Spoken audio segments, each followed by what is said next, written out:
SK하이닉스 주주 여러분, 월요일 오후 1시 반입니다. 오늘 하루 참 길죠? 아침엔 이 종목이 폭락장에서 나 홀로 오르는 걸 보고 그래도 우리는 버티는구나 하고 한숨 돌리셨을 텐데 점심을 지나면서 그 버팀이 밀리는 걸 지금 보고 계실 겁니다. 실제로 오늘 이 주식은 하루 안에 플러스 2%대와 마이너스 5%대를 다 찍었습니다. 지금은 170만 원대 후반 3%대 하락이고요. 어제 저녁 방송에서 같이 만들어둔 채점표가 있었죠. 오늘처럼 오전과 오후가 다른 얼굴을 하는 날일수록 그 채점표가 더 필요합니다. 오늘 끝까지 보시면 이 어지러운 하루에서 뭐가 소음이고 뭐가 확인된 사실인지 갈라서 손에 쥐고 가시게 될 겁니다. 채점부터 시간표까지 지금 시작하겠습니다.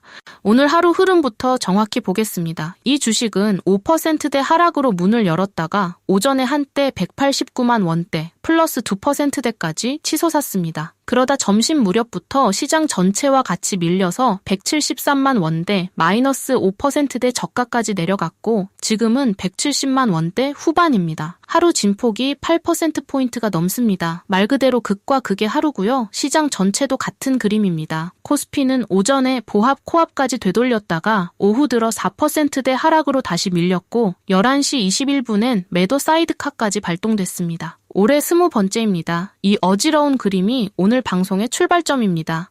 오늘 볼 건 3가지입니다. 첫 번째, 어제 만들어둔 채점표, 답이 들어온 항목부터 같이 채점합니다. 두 번째, 이 롤러코스터의 성격, 아침의 버팀은 왜 오후를 못 넘겼는지 재료와 한계를 같이 해부하고요. 세 번째, 이번 주 달력을 다시 그립니다. 실적 발표일 얘기가 좀 엉켜 있어서 그것부터 풀고 가겠습니다.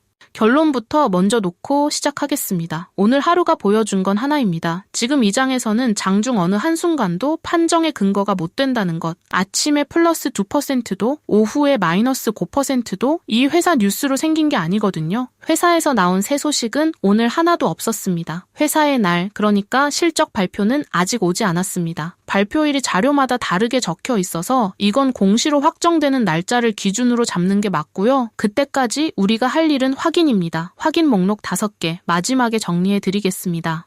첫 번째부터 가겠습니다. 어제 저녁에 적어둔 항목들 답이 들어온 것부터 채점하시죠. 채점할 게 둘 있습니다. 하나는 지난주부터 걸어뒀던 항목입니다. 미국에 상장된 우리 주식이 공모가 149달러 위를 지키는지였죠. 금요일 밤 결과부터요. 뉴욕이 그날도 밀리는 장이었는데 이 주식은 거꾸로 1% 넘게 올라서 154달러에 장을 마쳤습니다. 지켜냈고요. 다른 하나가 오늘입니다. 어제 말씀드렸죠. 시초가는 회사 실력이 아니라 시장 사정이 정하는 숫자라고요. 오늘은 하루 전체가 그 말대로 움직였습니다. 5%대로 열린 시가도, 오전에 플러스 2%도, 오후에 마이너스 5%도 이 회사에서 나온 뉴스는 하나도 없었으니까요. 그리고 정직하게 적겠습니다. 아침에 그 버팀은 오후 파도를 넘지 못했습니다. 하루짜리 신호일 수 있다고 단서를 달았었는데 반나절짜리였던 셈이죠.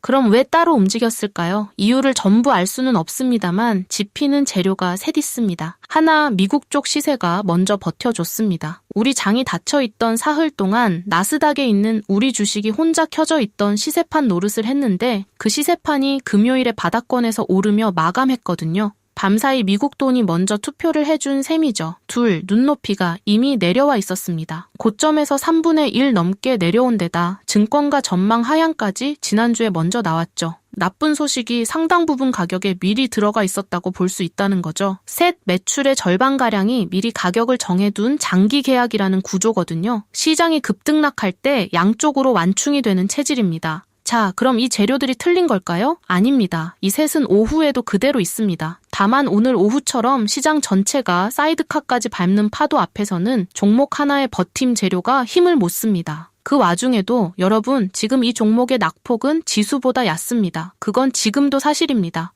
두 번째로 넘어갑니다. 이번 주 시간표인데요. 먼저 엉킨 실타래 하나부터 풀고 가겠습니다.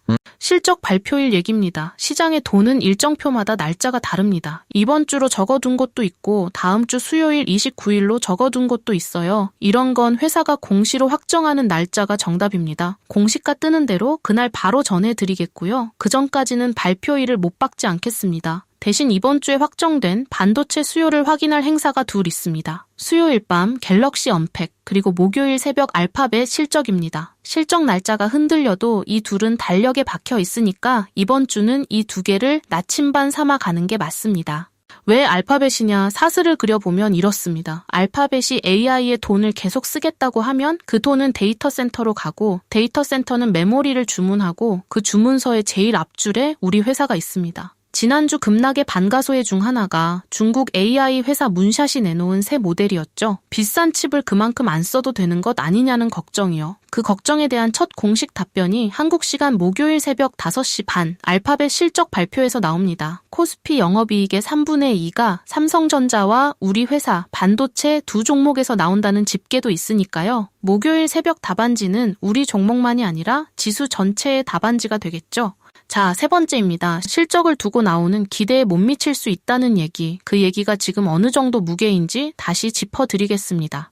숫자부터요. 시장 평균 기대치는 영업이익 65조 언저리인데 한국투자증권은 60조 초반을 내다봤고 미래에셋은 전망치를 한 차례 내렸습니다. 전부 전망치라 확정처럼 읽으시면 안 되고요. 이유는 지난번에 정리해드린 그대로입니다. 지금 값이 급하게 뛰는 건 범용 메모리인데 이 회사는 제일 비싼 AI용 메모리 비중이 높아서 당장의 추가 수혜가 상대적으로 작아 보인다는 겁니다. 그런데 여기엔 뒤집힌 면도 있습니다. 시험 전에 반 전체가 예상 점수를 미리 낮춰둔 상태거든요. 눈높이가 낮아져 있으면 실망의 폭도 그만큼 줄어듭니다. 반대로 그 낮춘 점수마저 못 미치면 더 아픈 거고요. 그래서 여러분이 발표일에 보실 건 이익 합계 한 줄 말고 내역입니다. AI 메모리 쪽 장사가 여전했는지 그거 하나로 같은 숫자가 정반대 얘기가 됩니다.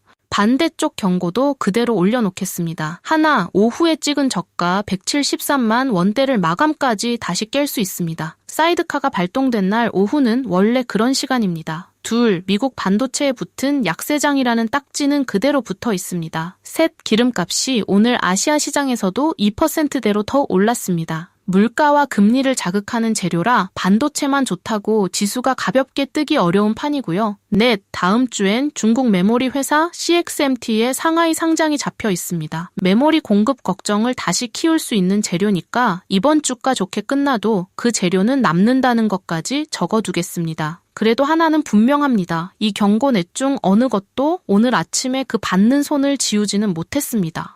이번 주 전개 세 갈래로 미리 그리겠습니다. 언팩과 알파벳이 둘 다 수요를 확인해주면 반도체 전체가 숨을 돌리는 그림입니다. 그 경우에도 시초가부터 쫓아가기보다 반등이 며칠 가는지를 보는 게 순서고요. 둘이 엇갈리면 오늘 오전 같은 종목별 차별화가 나올 수 있습니다. 그때는 지수 말고 우리 종목을 받는 손이 이어지는지만 보면 됩니다. 둘 다 실망이면 지수 전체가 무거워지는 갈래인데요. 그날도 허둥지둥 팔기 전에 내역부터 봐야 합니다. AI 수요가 꺾였다는 증거인지 분위기에 쓸린 하락인지 그 구분이 계좌를 지키는 구분입니다. 그리고 저는 오늘 아침에 그 받는 손이 우연은 아니라고 보는 쪽입니다.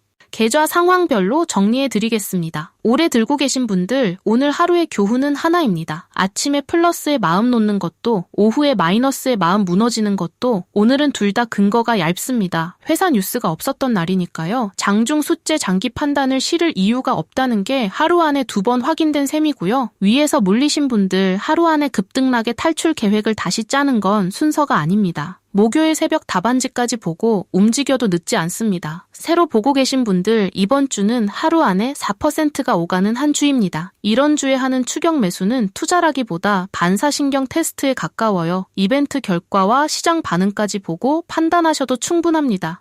이번 주 확인 목록 5개로 추립니다. 하나, 오늘 종가입니다. 오후에 찍은 저가 173만 원대를 지키고 마감하는지 그리고 낙폭이 지수보다 얕게 끝나는지 오늘 저녁이면 판가름 나고요. 둘, 오늘 밤 미국 시세가 149달러 위를 지키는지. 셋, 수요일 밤 언팩에서 새 갤럭시에 실리는 메모리 사양 얘기. 넷, 목요일 새벽 알파벳의 AI 투자 발언. 다섯, 실적 발표일 공시가 뜨는지입니다. 좋은 그림은 종가가 버텨주고 알파벳 다방까지 겹칠 때고요. 조심할 그림은 종가가 무너지고 알파벳마저 말을 아낄 때입니다. 여러분, 이 5이면 이번 주 기사 홍수를 다 걸을 수 있습니다.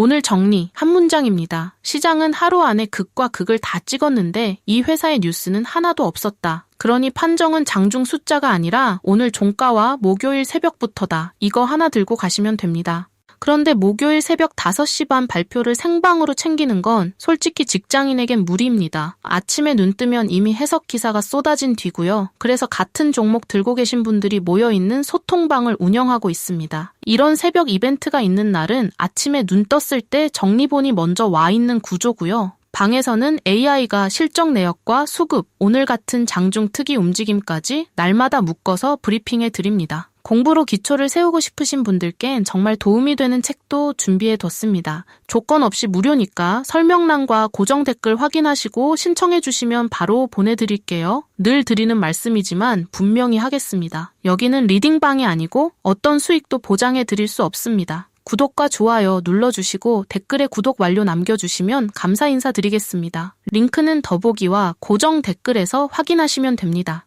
월요일 오후입니다. 오늘 하루는 손실을 되찾는 날이 아니라 이런 롤러코스터 장에서 뭘 보고 뭘 걸러야 하는지 확인하는 한 주의 첫날입니다. 어지러운 하루지만 여러분은 오늘 하나를 확인하셨어요. 아침의 급등도 오후의 급락도 이 회사의 뉴스가 아니었다는 것. 회사의 답은 아직 나오지도 않았습니다. 오늘 종가, 오늘 밤 미국 시세, 그리고 목요일 새벽. 답이 들어오는 대로 이 자리에서 바로 채점해 드리겠습니다. 11% 폭락을 견디고 사흘 휴장을 건너온 여러분이니까 이 롤러코스터 하루도 같이 건너면 됩니다. 마감까지 더 흔들릴 수 있습니다. 그래도 확인할 것을 손에 쥐고 있으면 흔들리는 날이 덜 무섭습니다. 이번 주도 그 편에 서겠습니다. 함께 해주신 시간 고맙습니다.